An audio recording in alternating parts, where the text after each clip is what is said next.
Je me suis présenté à ma fête d'anniversaire, pour trouver une pancarte sur la porte de mes parents qui disait « Tu n'es pas le bienvenu ici ». Alors, j'ai ajouté « Mon argent ne l'est pas non plus ». Je suis retourné à ma voiture, et je suis parti. Depuis, ils n'ont pas arrêté de m'appeler. Je me souviens encore du froid glacial dans l'air, cette nuit-là, le 14 janvier, à la veille de mon 30e anniversaire. Je tenais une petite bouteille de vin rouge, un grand cru, quelque chose que j'avais déniché dans un vignoble local, lors d'un voyage en solitaire que j'avais fait l'année précédente pour me vider la tête. C'était censé être un cadeau pour mes parents, quelque chose pour fêter l'événement, pour peut-être rire pendant le dîner, nous remémorer des histoires d'enfance, et même supporter quelques photos de bébés embarrassantes, que ma mère adorait ressortir quand nous avions des invités. C'est ainsi que je l'imaginais, en tout cas. Un dîner tranquille avec ma famille, peut-être un gâteau à la fin, rien d'extravagant, juste une soirée normale et réconfortante. Mais, lorsque je me suis garé dans leur allée, j'ai tout de suite senti que quelque chose clochait. Aucune voiture supplémentaire n'était garée devant, comme je m'y attendais. Pas de ballon, pas de lumière festive à la fenêtre, juste la lampe du Porsche qui projetait une lueur jaune et terne sur la porte, exactement comme elle le faisait depuis 2 décennies. Je me suis dit qu'ils avaient peut-être prévu quelque chose de discret, cette année. Je n'avais rien demandé de spécial, j'avais juste mentionné que je passerais après le travail. Ce n'était pas comme si je m'attendais à une grande fête. Puis, je l'ai vu. Une feuille de papier, collée de travers sur la porte d'entrée. Une seule ligne, écrite avec un gros marqueur noir, « Tu n'es pas le bienvenu ici ». Je suis resté planté là une seconde, serrant la bouteille de vin à 2 mains, relisant ces mots, comme si, peut-être, je les avais mal compris. C'était peut-être une blague, une farce que mon jeune cousin aurait pu faire, mais l'écriture était indéniable. C'était l'écriture cursive, penchée et dramatique de ma mère, avec ses boucles exagérées sur les Y et les H. Mon estomac s'est noué. Au début, j'ai cru que j'avais des hallucinations. Personne ne met ça sur sa propre porte d'entrée, n'est-ce pas? Surtout pas pour son fils, et encore moins le jour de son anniversaire. Mais ensuite, je les ai entendus. Des rires. Pas des échos lointains, pas le bruit de la télévision. De vraies voix, des voix familières. Le petit rire grave de mon père.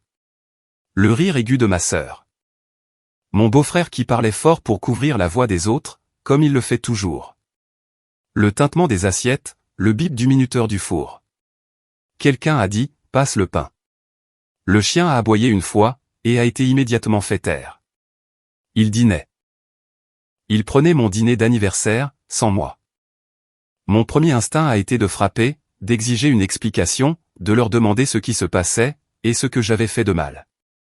Mais quelque chose en moi, quelque chose de vieux et d'épuisé, m'en a empêché.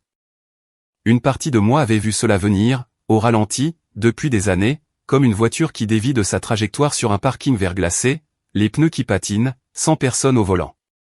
Alors, au lieu de cela, j'ai sorti mon téléphone, et j'ai pris une photo de la pancarte. Pas par mesquinerie, mais par nécessité, comme pour avoir une preuve que c'était vraiment arrivé, et que je ne l'avais pas imaginé. Je suis retourné à ma voiture, j'ai posé la bouteille de vin sur le siège passager, et je suis resté assis là, un moment, à observer la maison à travers le pare-brise. Ils ne l'ont même pas remarqué. Personne n'a jeté un coup d'œil dehors. Personne ne m'a envoyé de message. Personne ne s'en souciait. C'est la dernière fois que j'ai vu ma famille en personne. Pour vous donner un peu de contexte, je m'appelle Blake, et je venais d'avoir 30 ans. Je vivais à environ 40 minutes de la maison de mes parents depuis l'âge de 24 ans, après avoir finalement décroché un emploi stable dans le marketing numérique. Rien de tape à accent grave-l'œil, mais j'avais travaillé dur pour l'obtenir. Ma relation avec ma famille avait toujours été un peu tendue. J'étais le silencieux, l'enfant du milieu, coincé entre l'enfant chéri, ma sœur aînée, Lorraine, et le petit dernier, bruyant et imprévisible, Eric.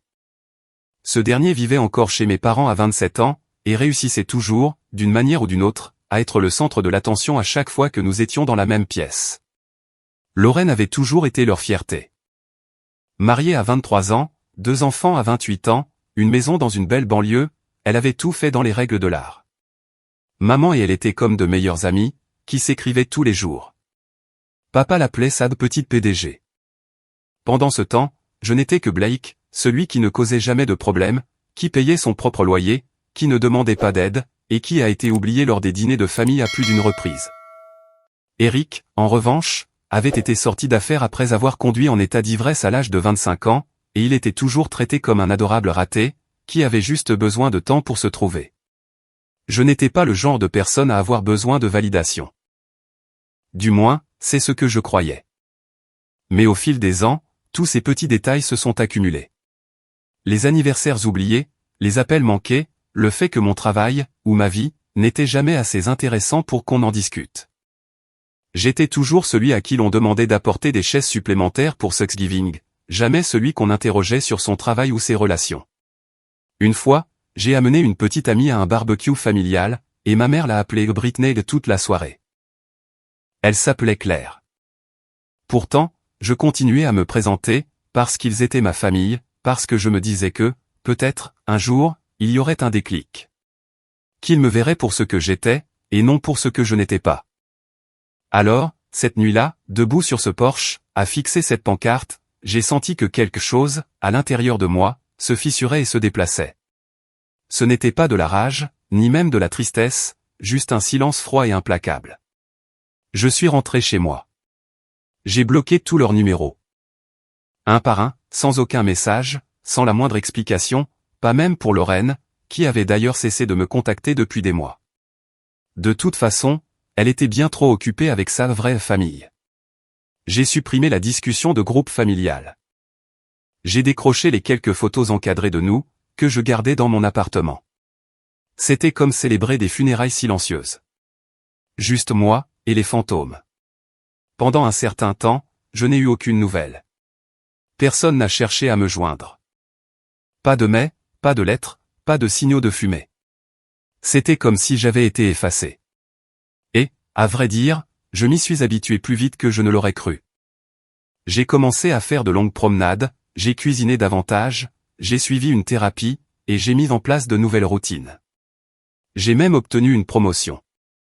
Puis, environ un an plus tard, presque jour pour jour, j'ai reçu une demande de message sur Facebook. Cela provenait d'un compte que je ne reconnaissais pas. La photo de profil était vide, mais le nom, lui, était indéniable. Mon père. Blake, je sais que tu es contrarié, mais nous devons parler. C'est urgent. Je suis resté à fixer le message pendant une bonne minute, avant de le fermer. Mes mains tremblaient. Je n'ai pas répondu. Je ne l'ai même pas bloqué. Je l'ai juste laissé en suspens, comme un fruit pourri sur un arbre mort. 2 jours plus tard, un autre message. Cette fois-ci, de Lorraine. Je ne sais pas pourquoi tu agis encore de la sorte. Ce qui s'est passé l'année dernière était un malentendu, mais maintenant, nous avons vraiment besoin de toi. Maman et papa ont des problèmes. S'il te plaît, réponds. Celui-là m'a fait un effet différent. Ce n'était pas seulement le message en soi, c'était le ton. Comme si c'était moi, le problème. Comme si je les punissais injustement. Je l'ai relu, et tout ce à quoi je pouvais penser, c'était cette pancarte sur la porte. Les rires. La façon dont ils n'avaient même pas remarqué que j'étais dehors. Une semaine plus tard, les messages se sont intensifiés. Eric a essayé d'appeler depuis un autre numéro. Ensuite, ma mère m'a envoyé un email, depuis l'adresse de son église. Ils avaient des problèmes financiers, ils faisaient face à la saisie de leur maison, et ils avaient besoin d'aide. D'argent, et vite. Apparemment, Eric avait accumulé des dettes en leur nom, et Lorraine, ainsi que son mari, étaient à sec, à cause d'un projet de rénovation. Ils se tournaient donc vers moi, le fils invisible, celui qui n'était pas le bienvenu. Et maintenant, ils étaient furieux que je ne vole pas immédiatement à leur secours. Les choses ont empiré après cela. Des textos culpabilisants, de longs emails sur les liens du sang, avec des phrases comme « Comment peux-tu faire ça à ta propre mère ?» J'ai même reçu un message vocal de mon père, grognant presque, disant que je faisais un drame pour une seule erreur, et que je laissais ma rancune détruire toute la famille. Je n'ai rien effacé. Je gardais tout, parce que quelque chose en moi avait changé, cette nuit-là sur le porche, et je n'allais pas les laisser réécrire l'histoire, cette fois-ci. Mais ce qu'ils ne savaient pas, ce qu'ils ne savent toujours pas, c'est que je ne me contente pas de les ignorer. Je prépare quelque chose, et ils ne le verront pas venir. Je n'ai répondu à aucun de leurs messages sur le moment. Je les ai juste regardés arriver, les uns après les autres. Chacun d'eux était empreint de culpabilité, de déni, et d'un sentiment de droit étrangement désinvolte.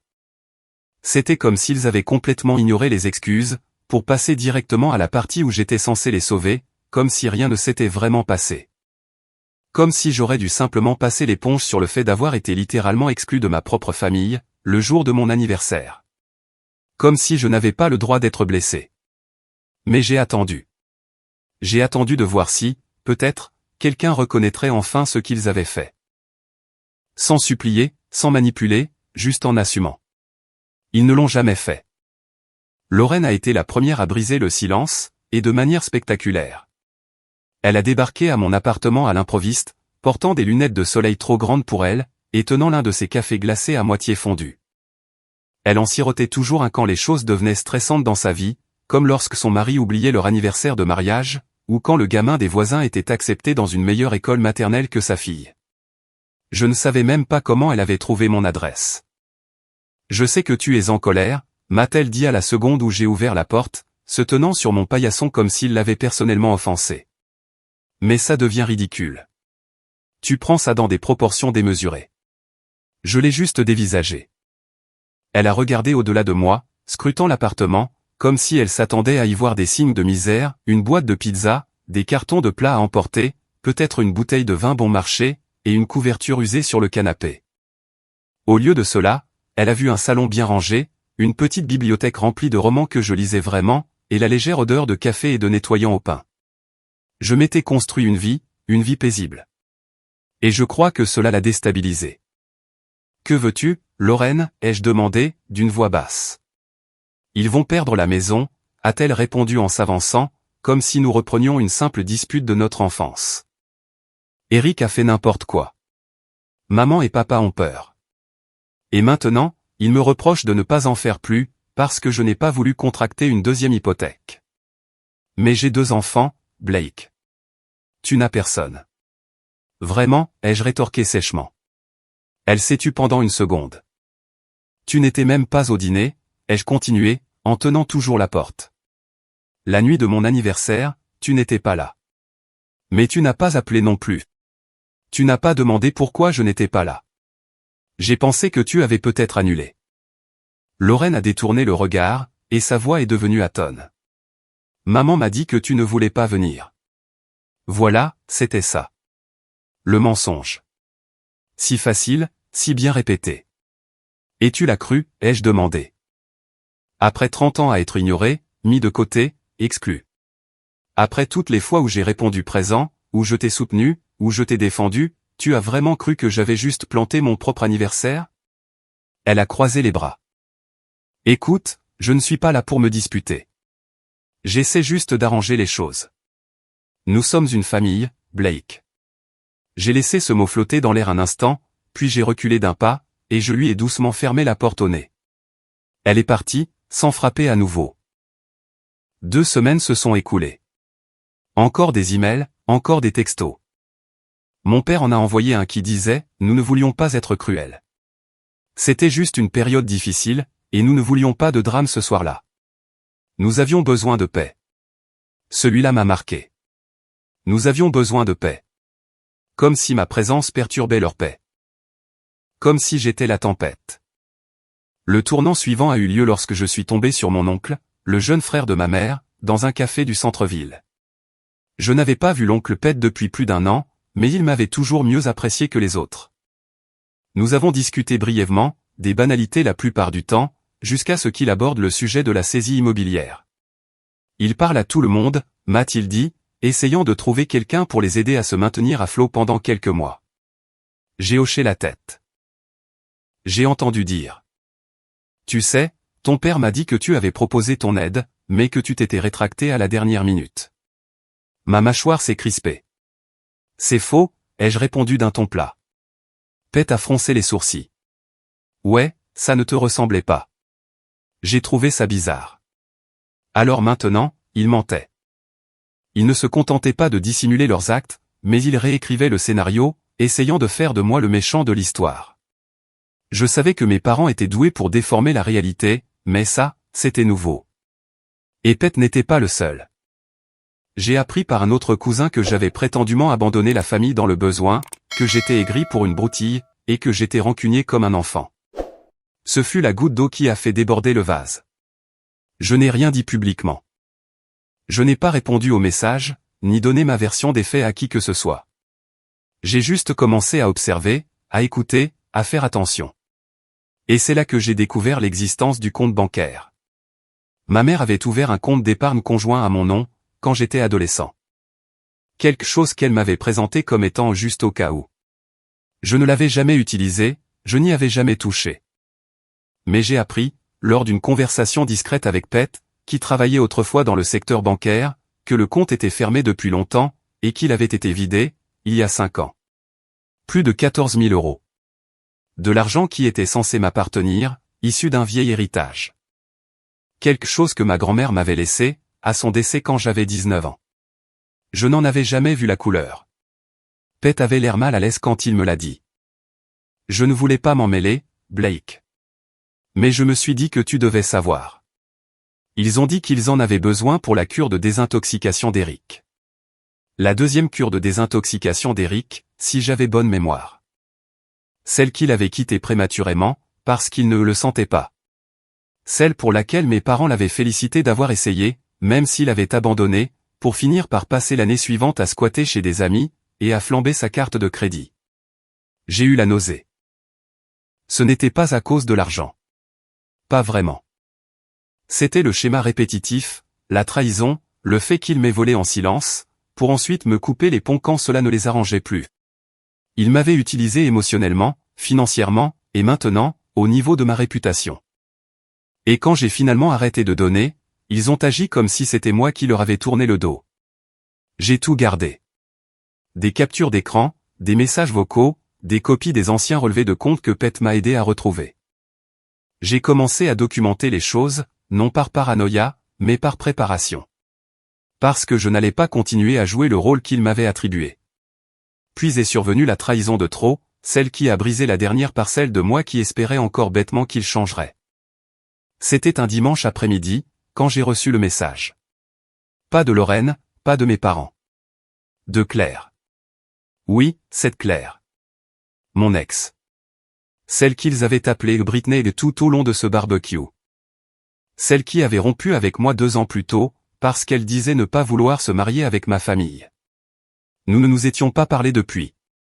Son message était court, froid, et dévastateur. Ta mère m'a contacté. Elle a dit que tu perdais pied, et m'a demandé si j'accepterais de te parler, peut-être pour t'aider à entendre raison. Je lui ai dit de ne plus jamais me contacter. Je pensais juste que tu devais le savoir. Je ne sais pas combien de temps j'ai fixé l'écran. Ma mère. Ma propre mère avait contacté mon ex-petite amie dans mon dos, lui avait dit que je perdais pied, et avait essayé de la manipuler pour qu'elle s'engage à nouveau émotionnellement avec moi.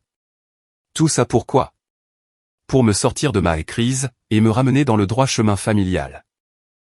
J'avais l'impression de ne plus pouvoir respirer. C'était humiliant. C'était intrusif. Et c'était la violation la plus grotesque de ma vie privée que j'ai jamais subie. Elle n'avait pas seulement franchi une ligne. Elle avait détruit un mur au bulldozer. Et pourquoi? Parce que je refusais d'ouvrir mon portefeuille. Parce que je refusais d'être leur filet de sécurité. Ce soir-là, je me suis assis à mon bureau, et j'ai ouvert un document vierge. Tout en haut, j'ai écrit, ils ont dit que je faisais un drame pour une seule erreur. Et en dessous, j'ai commencé à écrire chaque instant, chaque citation, chaque souvenir, chaque mensonge. J'ai tout exposé de manière claire et détaillée. Les dates, les relevés bancaires, les noms, les textos. Ce n'était pas par vengeance. Pas encore. C'était pour y voir clair. Parce que, quand le moment viendrait, et je savais qu'il allait venir, je n'allais pas me contenter de m'en aller. J'allais m'assurer qu'ils n'oublient jamais ce qu'ils avaient fait. Pendant environ 2 semaines après le message de Claire, je n'ai pas pu fermer l'œil. Je restais allongé dans mon lit, dans le noir, à fixer le plafond, mon esprit tournant en boucle comme un disque rayé. Je n'arrêtais pas de repasser chaque instant de cette nuit sur le porche. La pancarte, les rires, la chaleur derrière ces fenêtres où je n'avais jamais été invité. Ensuite, les emails, les accusations, les faux récits de victimes qu'il propageait. Et maintenant, ça. Ma propre mère contactant une ex à qui je n'avais pas parlé depuis 2 ans, pour lui dire que je perdais pied. Je ne perdais pas pied. Je me réveillais. Mais, à ce moment-là, je ne me sentais pas fort. J'avais l'impression d'être en chute libre. Je n'en ai parlé à personne. Ni à mes collègues, ni aux rares amis avec qui je gardais contact, pas même à mon thérapeute. Au début, je me suis simplement refermé sur moi-même. Je suis passé en mode pilote automatique. Me réveiller, prendre une douche, manger un petit quelque chose, faire le trajet jusqu'au travail, sourire poliment lors des réunions, rire quand quelqu'un faisait une mauvaise blague sur les tableurs, répondre aux emails comme si de rien n'était. J'avais toujours été doué pour rester invisible. J'avais été élevé pour l'être. On apprend très tôt, quand on est celui qu'on ignore, à se faire tout petit. À n'occuper que l'espace nécessaire pour être toléré, sans pour autant devenir un fardeau. Mais, à la longue, cet instinct de survie finit par ressembler à un cercueil. Un soir, je suis resté tard au bureau. Pas par obligation, mais parce que je ne voulais pas rentrer chez moi. Mon appartement était devenu trop silencieux. Trop calme. Il ressemblait à une salle d'attente dans laquelle je patientais depuis des années, espérant que quelqu'un franchisse enfin la porte avec des réponses. Au lieu de cela, tout ce que j'avais, c'était un dîner froid, et cette stupide bouteille de vin que je n'avais toujours pas ouverte pour mon anniversaire. Elle trônait sur le comptoir, comme un souvenir cruel. Je me souviens m'être affalé sur mon bureau, la lueur de l'écran éclairant mes yeux fatigués, et avoir simplement murmuré, pourquoi n'étais-je pas assez bien? C'était la première fois que je le disais à voix haute.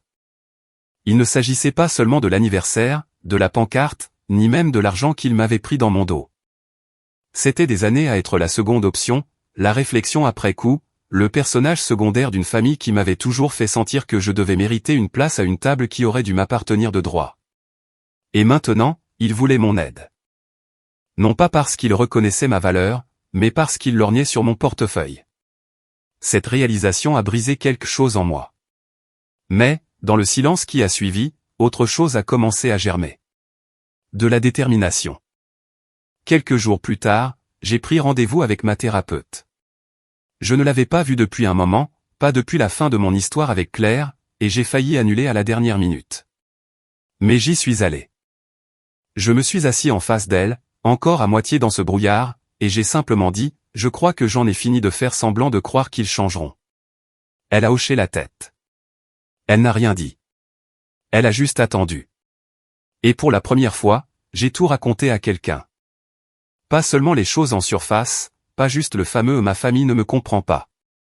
Je lui ai parlé de la pancarte sur la porte, de l'héritage volé, des mensonges qu'il colportait. Claire, les messages, le chantage affectif, tout. C'est sorti de moi comme l'eau d'un barrage qui cède. Ma voix tremblait. Mes mains tremblaient, mais je ne me suis pas arrêté. Et quand j'ai eu fini, elle est restée silencieuse un long moment, avant de me demander « À quoi ressemblerait la guérison pour vous, Blake ?» Cette question m'a hanté pendant des jours. Je n'avais pas de réponse au début. Je n'étais pas sûr de pouvoir un jour guérir complètement. Mais je savais ce que je ne voulais plus. Je ne voulais plus être le fils fiable et invisible. Je ne voulais plus être le plan B, le pilier de soutien silencieux, qui soutient une maison qui ne m'avait jamais abrité. Alors, j'ai commencé petit. J'ai redécoré mon appartement. Rien d'extrême, juste quelques changements. Je me suis débarrassé du vieux canapé que mes parents m'avaient donné quand j'avais déménagé.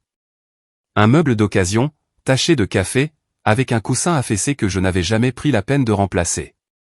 J'en ai acheté un qui me plaisait vraiment. Ferme, propre, neuf. J'ai donné de vieux vêtements, acheté de nouveaux draps, réorganisé les meubles, accroché des œuvres d'art qui me tenaient vraiment à cœur. J'avais l'impression de reconquérir l'espace de ma propre vie. Ensuite, je me suis remis à cuisiner. J'avais oublié à quel point j'aimais ça. Pas juste des plats à réchauffer au micro-ondes ou des pâtes cuisinées à la hâte, mais de la vraie cuisine. Un soir, j'ai préparé un ragoût de lentilles, mijoté pendant des heures, avec des nans à l'ail et des carottes rôties. Ça a rempli l'appartement d'une odeur chaleureuse. J'ai allumé une bougie, j'ai mangé dans de vraies assiettes. Il n'y avait que moi. Mais pour la première fois, je ne me suis pas senti seul. Je me suis senti en paix. Au travail, j'ai commencé discrètement à postuler pour de nouveaux postes. Non pas parce que je détestais mon emploi, mais parce que j'ai réalisé que je m'en étais contenté. J'avais joué la carte de la sécurité toute ma vie. J'avais peur de prendre des risques. J'avais peur d'en faire trop. Mon père disait toujours, sois reconnaissant pour ce que tu as, ce qui était le code pour « ne demande pas plus ». Mais je voulais plus. Alors, j'ai mis à jour mon CV, j'ai commencé à développer mon réseau, j'ai envoyé des emails, et j'ai essuyé quelques refus. Mais un jour, une petite agence de création m'a contacté. Ils aimaient mon travail. Ils avaient été impressionnés par une campagne que j'avais contribué à mener. Ils m'ont offert un poste, avec plus de responsabilités, un meilleur salaire, et surtout, du respect. J'ai accepté, et j'ai eu l'impression d'entrer dans la lumière du soleil, après des années passées sous une couverture nuageuse. Les messages de ma famille continuaient d'arriver. De plus en plus désespérés, désormais. De plus en plus manipulateurs. Lorraine m'a envoyé une photo de la maison, avec le panneau à vendre planté de travers dans le jardin. Ils perdent tout, Blake. S'il te plaît, parle-leur. Eric m'a envoyé un message vocal à 2 heures du matin, bafouillant, tenant des propos décousus sur le fait que maman pleurait tous les soirs, et que j'étais un égoïste. Je l'ai supprimé. Ma mère a finalement craqué, et m'a envoyé un long email décousu, intitulé « J'ai fait ce que je pensais être le mieux ». Il s'agissait de 4 paragraphes, dans lesquels elle justifiait le vol de l'argent, la soirée d'anniversaire, et le message envoyé à Claire. Pas une seule phrase ne disait « Je suis désolé ». Pas une seule fois, elle ne m'a demandé comment j'allais. Le message se terminait par « Tu regretteras d'avoir tourné le dos à ta famille ». J'ai fixé ces mots pendant un long moment. Et, au lieu de pleurer, j'ai ri. Parce que, pour la première fois de ma vie, je savais que je ne le regretterais pas. Pas le moins du monde. Mon ascension n'a pas été dramatique. Il n'y a pas eu de transformation du jour au lendemain, ni de grande révélation. Ce fut subtil, régulier, comme une marée lente qui monte, remodelant le rivage sans faire le moindre bruit. J'ai commencé à courir le matin. Juste un petit kilomètre au début, puis 2, puis plus encore. J'ai créé des playlists, acheté de nouvelles chaussures, suivi mes progrès. J'ai repris la photographie, une passion à laquelle je n'avais pas touché depuis l'université. J'ai dépoussiéré mon vieil appareil photo réflexe, et j'ai commencé à photographier des levers de soleil, des rues de la ville, des gens dans les parcs. J'ai créé un compte Instagram pour ça. Il a grandi lentement. Quelques inconnus ont commenté mes clichés. C'était agréable. Le week-end, je me suis porté volontaire dans un centre communautaire local, pour aider des adolescents à rédiger leur CV et leur candidature pour l'université. Cela m'a donné un but. Cela m'a rappelé que j'avais quelque chose de précieux à offrir, que ma voix comptait. Et je me suis fait de nouveaux amis. Pas beaucoup, mais des bons. Des gens qui ne me connaissaient pas comme le type silencieux, ou le fils de rechange. Des gens qui m'appréciaient pour ce que j'étais, l'homme que je devenais. Cet homme n'avait pas besoin de leur approbation. Il n'avait pas besoin de prouver sa valeur. Mais cela ne voulait pas dire qu'il avait oublié. Un après-midi pluvieux, près de 10 mois après cette fameuse nuit d'anniversaire, j'ai reçu un appel d'un numéro inconnu. J'ai laissé sonner jusqu'à la messagerie. Plus tard, j'ai écouté le message. C'était mon père. Blake, je ne sais plus quoi dire. Je sais que nous t'avons blessé, mais là, ça va trop loin. Tu choisis de regarder ta famille s'effondrer. J'espère que tu es fier de toi. Il a raccroché. Pas d'excuses, aucune prise de responsabilité, juste un ultime chantage affectif. Mais je ne les regardais pas s'effondrer. Je regardais les conséquences de leurs propres actes, les rattraper enfin. Et bientôt, j'allais faire bien plus que regarder. Parce que je m'étais préparé, patiemment, discrètement, stratégiquement. Et le moment venu, ils apprendraient exactement qui j'étais devenu, sans eux. Le message vocal de mon père, celui avec le fameux « J'espère que tu es fier de toi », n'a pas été ce qui m'a fait le plus mal. Ce qui m'a blessé, c'était à quel point c'était prévisible. Parce que, même après tout ça, après l'affront de l'anniversaire, le vol de mon héritage, le mensonge fait à Claire, les ragots qu'ils avaient colportés, ils pensaient toujours pouvoir contrôler le récit. Ils me voyaient encore comme le même vieux Blake, le fils de l'ombre, l'invisible, celui qui finirait par céder, qui faisait toujours ce qu'il fallait, même si cela impliquait de saigner en silence pour le confort de tous les autres. Cette version de moi n'existait plus. Et maintenant, je ne faisais pas que me reconstruire. Je me préparais. Parce que, quand des gens comme ça tombent, ils cherchent toujours quelqu'un à blâmer, quelqu'un à entraîner dans leur chute. Et cette fois, je n'allais être ni leur filet de sécurité, ni leur bouc émissaire. Cette fois, j'allais être leur miroir, et je m'assurerais qu'ils ne puissent pas détourner le regard. J'ai commencé par les documents. Pete, l'oncle Pete, le seul homme honnête qu'il restait dans notre orbite, m'avait aidé à déterrer les anciens relevés bancaires, il y a quelque temps. Il avait discrètement fait jouer ses relations à la coopérative de crédit où il travaillait auparavant, et ensemble, nous avions confirmé la chose. Le compte d'héritage à mon nom avait été vidé. Il y a 5 ans, petit à petit, des retraits aux distributeurs, transfert après transfert, le tout enregistré sous les identifiants de connexion de ma mère. Je lui avais alors demandé, peuvent-ils être tenus pour responsables? Il avait soupiré. C'est délicat. Tu étais techniquement un adulte légal au moment où les retraits ont eu lieu. Et, bien que ton nom figurait sur le compte, tu n'as jamais rien contesté jusqu'à aujourd'hui. Ce n'est pas impossible, mais c'est une procédure longue. Je n'avais pas donné suite à l'époque, mais aujourd'hui, les choses étaient différentes. Je ne cherchais plus l'argent. Je cherchais un moyen de pression. La prochaine étape était claire. Il m'a fallu 3 jours pour trouver le courage de lui envoyer un message. Je ne voulais pas remuer le passé, mais je me devais de comprendre jusqu'où allait ce désastre. J'ai rédigé un message court et respectueux. Salut, Claire. Je te promets que je n'essaie pas de rouvrir de vieilles blessures, mais j'ai besoin de te demander quelque chose. Quand ma mère t'a contacté, que t'a-t-elle dit exactement? À ma grande surprise, elle a répondu presque immédiatement.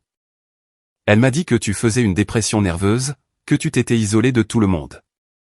Elle m'a demandé si j'accepterais de t'appeler. Pour essayer de te faire réagir.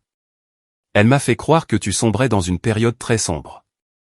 Elle a dit qu'elle craignait pour ta santé mentale. J'étais sous le choc. Blake, je savais que ça s'était mal terminé entre nous, mais je n'aurais jamais pensé que ta mère irait aussi loin. Je suis resté longtemps à méditer là-dessus.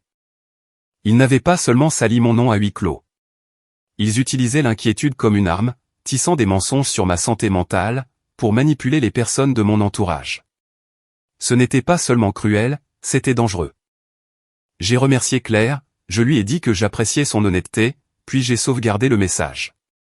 Une preuve de plus, une pièce supplémentaire pour le puzzle que je construisais. J'ai passé le mois suivant à rassembler des preuves. J'ai commencé par les anciens emails, les messages de Lorraine, de mes parents, et même quelques-uns d'Eric au fil des ans. Des piques passives-agressives, du genre tu as toujours été trop sensible ou tu n'as jamais vraiment mis la main à la pâte comme le reste d'entre nous. Je les ai organisés dans des dossiers, j'ai fait des captures d'écran des fils de discussion, et j'ai étiqueté les messages vocaux. Ensuite, je suis allé plus loin. Pete m'a présenté une amie avocate, Maggie, spécialisée dans les litiges financiers et les questions d'héritage familial. Je l'ai rencontrée un samedi après-midi, dans un petit bureau tranquille du centre-ville, je lui ai tendu une clé USB, et je lui ai tout expliqué en détail. Elle a écouté, a posé des questions, a pris des notes. Quand j'ai eu terminé, elle s'est adossée à sa chaise et a dit, ils n'ont peut-être pas commis de fraude au sens pénal du terme, mais ceci. C'est un modèle d'exploitation financière. Surtout si nous pouvons prouver la coercition ou la fausse déclaration. Au pire des cas. C'est du ressort du civil. Et franchement, c'est moralement indéfendable. Ce mot, coercition, a résonné dans ma poitrine comme une clé dans une serrure. Parce que c'est exactement ce qu'ils faisaient depuis des années. Par la culpabilité, par le silence, avec un contrôle déguisé en bienveillance. Et maintenant, ils essayaient de recommencer. Seulement cette fois, c'était moi qui tenais la porte. Maggie m'a dit que nous avions des options. Que vous vouliez intenter un procès ou non, m'a-t-elle dit, vous avez un dossier. Vous pourriez rendre l'affaire publique. Vous pourriez déposer une plainte. Vous pourriez même contacter la banque, concernant l'utilisation abusive d'identité, selon ce que nous trouverons. Mais d'abord, je vous suggère de laisser reposer un peu tout ça. Laissez-les continuer à parler. Laissez-les vous montrer qui ils sont vraiment, alors qu'ils croient que vous êtes toujours silencieux. C'est ce que j'ai fait. J'ai attendu. Et, comme sur des roulettes, ils ont commencé à paniquer de plus belle. Lorraine a rappelé. J'ai laissé le répondeur prendre l'appel. Cette fois, sa voix tremblait. Blake, je suis désolé. D'accord, je suis désolé. Je ne savais pas pour le compte bancaire. Je ne savais pas pour la pancarte. C'est juste que j'ai eu tellement de choses à gérer. Les enfants, le travail, tout le reste. Maman et papa sont. Ils s'effondrent. Ils se disputent sans arrêt. Eric menace de déménager. Il pourrait perdre la maison. S'il te plaît, parle-leur, je t'en prie. Puis, après une pause, elle a ajouté, tu n'es pas froid à ce point. Ce n'est pas toi. Mais si, c'était moi. Pas froid, juste lucide. Je n'étais plus celui qui tenait la corde, pendant qu'il jouait au tir à la corde avec ma dignité. 2 semaines plus tard, j'ai reçu un appel d'un numéro inconnu. J'ai répondu cette fois, par curiosité. Est-ce bien Blake Sanders? Oui. Ici l'agent Ruthold, du département de la police du comté. Nous avons reçu un signalement d'un certain monsieur Eric Sanders, indiquant que vous menaciez la famille. Il a fourni votre numéro et votre adresse e-mail. Et a déclaré que vous envoyiez des messages de harcèlement. Avez-vous un moment pour m'en parler? Mon estomac s'est noué. Pendant une fraction de seconde, l'ancienne peur a refait surface. Cet instinct de me faire tout petit, de m'excuser, d'arrondir les angles. Mais je me suis ressaisi. Non, officier. Je n'ai pas contacté mon frère depuis plus d'1 an. J'ai gardé une trace de toutes nos communications. Je serais ravi de partager cela avec vous. L'officier a marqué une pause. Eh bien, ce serait très utile. Honnêtement, sa déclaration manquait de substance, mais nous devions faire un suivi. Cela vous ennuierait de m'envoyer ce que vous avez? C'est ce que j'ai fait. Chaque email, chaque message vocal, chaque message resté sans réponse, chaque capture d'écran montrant que c'était eux qui me harcelaient, et non l'inverse. Je n'ai jamais eu de nouvelles de l'agent Ruthold, mais le message était clair. Eric avait essayé d'envenimer les choses. Peut-être par méchanceté, peut-être par désespoir, ou peut-être parce que quelqu'un, très probablement mon père, lui avait dit de le faire. Et maintenant, ils avaient abattu leurs cartes. Ils n'étaient pas seulement désespérés, ils étaient dangereux. Ce qui signifiait qu'il était temps pour moi de cesser de jouer sur la défensive. J'ai appelé Maggie. Je veux aller de l'avant, lui ai-je dit. Et pas seulement sur le plan juridique. Je veux m'assurer qu'ils ne pourront plus jamais faire subir cela, ni à moi, ni à personne d'autre. Elle m'a aidé à rédiger une lettre de mise en demeure. Nous l'avons adressée à chacun d'eux individuellement, mes parents, Lorraine, et Eric. Le document exposait clairement le harcèlement, les mensonges, la diffamation.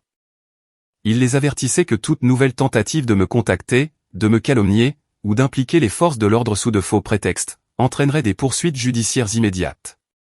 Je l'ai envoyé par courrier recommandé, avec accusé de réception. Le silence qui a suivi fut assourdissant. Plus d'appels, plus de mails, plus de messages vocaux à 2 heures du matin. Plus rien. Pour la première fois depuis plus d'1 an, j'ai pu respirer tranquillement. Mais je n'avais pas encore fini. Car ils avaient passé des décennies à raconter à tout le monde que j'étais instable, ingrat, et insensible. Ils avaient réécrit notre histoire, et l'avaient distribuée comme un script. Et maintenant, ils allaient devoir en affronter les pleines conséquences. Non pas dans la colère, non pas dans le chaos, mais dans la plus pure clarté. J'ai commencé à travailler sur autre chose, quelque chose de plus grand. Ça a commencé comme un document, puis un brouillon, puis une histoire. Pas pour le grand public, du moins pas encore, mais un témoignage de qui j'étais, de ce qu'ils avaient fait, et de ce qui se passe quand le garçon silencieux finit par parler. Parce qu'ils avaient qualifié ça d'une seule erreur. Mais bientôt, le monde saurait à quel point il y en avait eu d'autres. Je ne tirais aucune satisfaction à les voir souffrir. C'est là que les gens se trompent au sujet de la vengeance. Il ne s'agit pas de regarder quelqu'un brûler, tout en sirotant son café avec un sourire aux lèvres. Il ne s'agit pas de rage, de représailles, ni même de jubilation. Pas quand vous avez été manipulé psychologiquement, et mis au rebut la majeure partie de votre vie. Il s'agit de clarté. Il s'agit de s'assurer que la vérité ne pourrisse pas dans votre poitrine, comme une côte brisée. Il s'agit de récupérer enfin une histoire qui a été déformée depuis le moment où vous avez appris à parler. Et pour la première fois, ils allaient devoir écouter. J'ai passé 2 mois à tout finaliser, tranquillement. Minutieusement. Tout a commencé par ce que j'ai appelé les archives. Un simple dossier partagé sur le cloud, organisé par catégorie, exploitation financière, manipulation émotionnelle, exclusion, campagne de dénigrement, menaces légales, implication de la police. Chaque message vocal, chaque email, chaque texto qu'ils m'avaient envoyé, chaque mensonge qu'ils avaient proféré, était catalogué, horodaté, et accompagné de commentaires. J'ai inclus mes propres réflexions, les notes de ma thérapeute, avec son consentement, ainsi qu'une chronologie de chaque incident majeur, de mon enfance jusqu'à cette nuit d'anniversaire avec la pancarte sur la porte. Ce n'était pas seulement pour documenter les faits. C'était un miroir qu'il ne pouvait ni briser, ni ignorer. Ensuite, j'ai rédigé une lettre. Pas une attaque, mais un rapport. Un compte-rendu complet de ce qu'il m'avait fait, et de la raison pour laquelle c'était important. Je l'ai intitulé « Le fils que vous n'avez jamais vu ». Et je ne l'ai pas envoyé à eux, mais aux personnes dont l'opinion leur importait le plus. Les dirigeants de leur église, l'association des propriétaires de leur quartier, la famille de mon cousin, et quelques-uns de leurs amis les plus proches. Les mêmes personnes à qui ils racontaient depuis des années que j'étais distant, instable, égoïste et froid. Chaque destinataire a reçu un lien vers les archives, accompagné d'un mot personnel. Pas accusateur, pas cruel, juste honnête. Je partage ceci, non pas pour faire honte à qui que ce soit, mais pour raconter l'histoire qu'ils n'ont jamais permis de faire entendre. Je suis resté silencieux par peur et par respect. Ce silence m'a presque détruit. Je ne vous demande pas de prendre parti. Je vous demande simplement de lire. L'impact a été immédiat. Je n'ai eu aucune nouvelle de mes parents directement. C'était bien évidemment prévisible. Mais Pete m'a envoyé un texto le lendemain matin. Pete Blake, qu'est-ce que tu as envoyé? Les gens parlent. Le conseil de l'église est furieux. Quelques amis de ta mère prennent leur distance. Certaines n'avaient aucune idée de l'histoire de l'héritage, ou du coup de l'anniversaire. Une dame a dit qu'elle les connaissait depuis 20 ans. Et qu'elle ne les avait jamais entendus mentionner que tu avais un travail. J'ai failli en rire. 20 ans.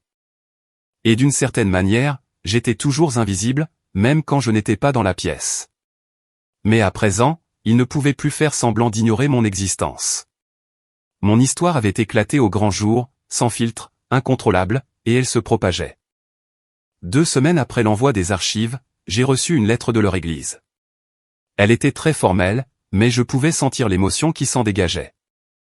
Ils me remerciaient pour ma vulnérabilité, exprimaient leur inquiétude, et m'informaient qu'ils avaient contacté mes parents en privé, pour leur proposer des séances de conseil.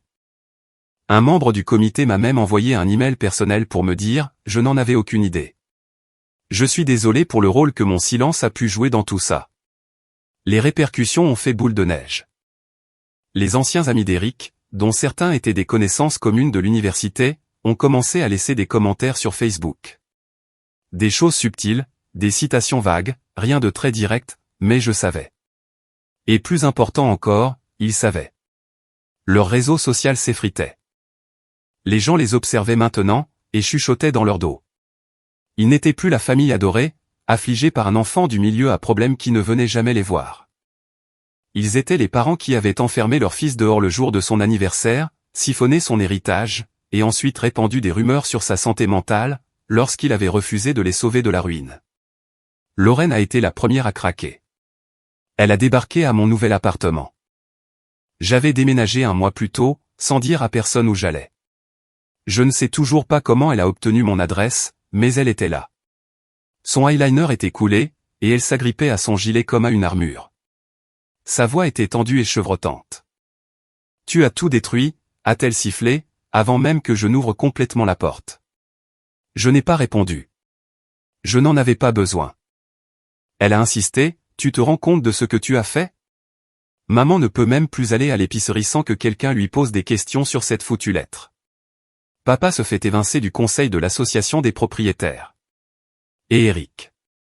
Il parle de te poursuivre pour diffamation. » Je lui ai lancé un long regard imperturbable, puis je lui ai répondu calmement, « Bonne chance avec ça. J'ai gardé des dossiers. Sa mâchoire s'est contractée. Je ne méritais pas ça, a-t-elle lâché. Aucun de nous ne le méritait. C'était la goutte d'eau. Je suis sorti, j'ai fermé la porte derrière moi, et je me suis planté devant elle. Sans colère, sans suffisance, mais animé par un sentiment beaucoup plus froid, et beaucoup plus pur. J'ai supplié pendant des années, ai-je dit doucement. Pour un peu de reconnaissance, pour avoir ma place, pour une once de décence. Je vous ai donné à tous chance après chance. Je n'ai jamais explosé de colère, je ne me suis jamais vengé. J'ai même continué à venir vous voir, en espérant que, peut-être, un jour, quelqu'un me verrait enfin. J'ai fait un pas vers elle. C'est vous qui avez provoqué cela. Vous tous. Avec chaque mensonge, avec chaque silence. À chaque fois que vous leviez les yeux au ciel en disant que je faisais un drame. Tu ne te souciais pas de moi. Lorraine. Tu te souciais de la version de moi que tu pouvais contrôler. Celle qui restait silencieuse, et qui ramassait les pots cassés. Ses yeux se sont embués. Nous essayions de protéger la famille. Non, ai-je répliqué, la voix durcie. Vous essayez de protéger l'image de la famille. Elle n'a pas répondu. Elle ne le pouvait pas. Et, avant qu'elle ne puisse se lancer dans une autre tirade, je lui ai tendu une enveloppe. À l'intérieur, il y avait une lettre formelle de Maggie, l'avocate. Elle détaillait mon intention d'exiger le remboursement légal de l'héritage détourné. Elle citait les numéros de compte, les relevés de transactions, et les textes de loi relatifs à l'exploitation d'actifs financiers sans consentement. La lettre se terminait par un ultimatum, un règlement à l'amiable en privé, ou un procès au tribunal. Lorraine n'a pas ajouté un mot. Elle est simplement partie. 3 mois plus tard, j'ai reçu un paiement. 14 000 €. Pas d'excuses, pas de mots de reconnaissance, juste un chèque reçu par la poste, émis depuis un compte conjoint au nom de mes parents, avec pour seul motif, règlement. Il n'a jamais été question d'argent. Jamais. Mais c'était la toute première fois qu'ils étaient forcés de restituer quelque chose. Et sur ce, la corde que je portais autour du cou depuis 30 ans s'est enfin rompue. J'ai pris le chèque, je l'ai encaissé, et j'en ai transféré la moitié à un fonds de bourse d'études locales avec lequel j'avais collaboré. Celui-là même qui aidait les jeunes qui, comme moi, s'étaient entendus dire qu'ils n'étaient pas assez bien, par les personnes qui auraient dû les élever. J'ai utilisé l'autre moitié pour m'offrir un voyage. Pas des vacances, mais un nouveau départ. Je suis parti dans une cabane isolée, dans les montagnes. Pas de réseau, pas de bruit, juste les arbres, le silence, et la paix. Le genre de paix dont j'ignorais jusqu'alors l'existence. Et, lors de ma dernière soirée là-bas, j'ai ouvert cette même bouteille de vin que j'avais apportée chez mes parents pour mon 30e anniversaire. Celle qui était restée fermée pendant 1 an et demi. Je me suis servi un verre, j'ai pris une longue gorgée, et j'ai écrit la dernière ligne de mes archives. Ils ont dit que je faisais un drame pour une seule erreur, mais ce n'était jamais juste une seule. Et maintenant? Ils comprennent enfin. Le fils qu'ils ont rejeté est devenu l'homme qui a appris à se tenir debout. Pas grâce à eux, mais sans eux.